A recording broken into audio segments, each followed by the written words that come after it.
an obsession that has dominated his life.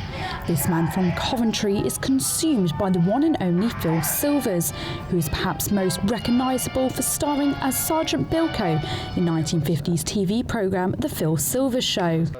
I flew on my own and I'm always a bit panicky on planes. Such is his love for Silvers, he even set up an entire museum dedicated to the actor. It started around about 1981. I was living at home with my mum and dad and they'd all gone to bed, and Bilko had been on the BBC since 1957, and it occupied a late night slot on BBC One on a Sunday evening. So everyone had gone to bed and I was channel hopping. Now, in those days, you could only channel hop on 4 channels. And I channel hopped onto an episode of Bilko called The Empty Store, and that got me hooked. I'm standing right here in Steve's Emporium, which is full of vintage TV memorabilia. If I turn to my left, shelves of Phil Silvers items are stacked on top of one another, and if I turn to my right, there's even more.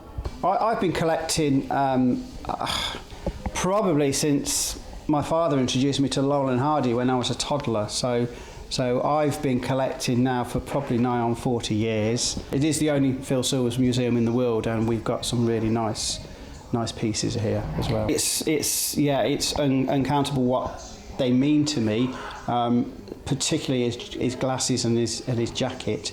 They are irreplaceable. And it's good that people can see these on display and just get a flavour as to what Phil Silvers was all about. Although Steve never had the opportunity to meet his idol before he died, there's one connection to the star that keeps Steve's memories very much alive. We've had a 35-year relationship now with Phil Silvers. Has got 5 daughters. So we've got a very strong relationship with all of those daughters. In 1984, we'd been trying to write to Phil in the States. And it was very difficult then because obviously there wasn't the internet, there was nothing, none of the technology we have today. And eventually we received a telegram off Tracy asking for our help with something. And it was 1984, and it was a project that Phil was working on with Tracy's husband, Iron. It was a record called the Bilko Growl, and they wanted us to help promote it. So yeah, so we've got a very, very strong connection with the family. They appreciate what we do to keep their dad's memory alive. Having spent the morning with Steve, it's no wonder that this starstruck fan is described as Phil Silvers' adopted son. This is Roshni Patel for the Midland in Coventry.